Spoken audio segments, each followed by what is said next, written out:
তো আজ দেখো সকাল থেকে রাত পর্যন্ত কি খাওয়া দাওয়া করলাম আর খাবার কি করলাম। তো সেরকম কিছু করিনি, তো বিশাল কাণ্ড কিছু করেছি তা কিন্তু না, অল্প একটু করেছি সেটাই তোমাদেরকে বলছি।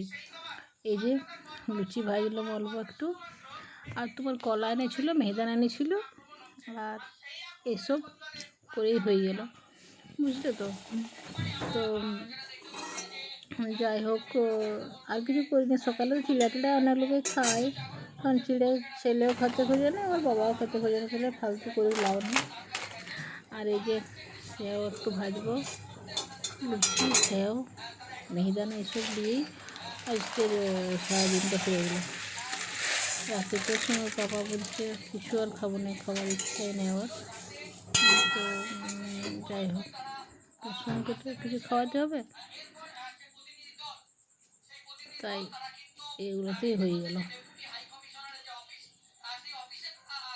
তোমরা এটাকে কী বলো বলো তো? আমরা সেও বলি, তোমরা কী বলো সেওটাকে জানাবে কিন্তু, ঠিক আছে।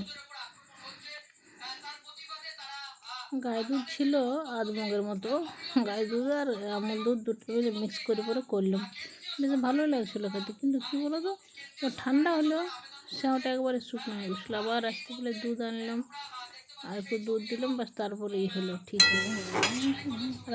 রাতের জন্য রাখেছি একটু, বাস শক্ত হয়ে গেছে।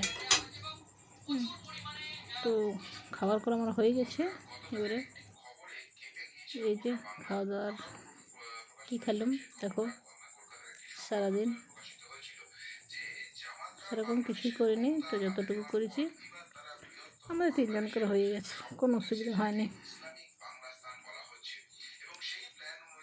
তোমাদের নুন পালনটাকে তোমরা কী বলো জানাবে অবশ্যই, আমরা কিন্তু নুন পালনে বলি, অনেক জায়গায় হয় এইটা।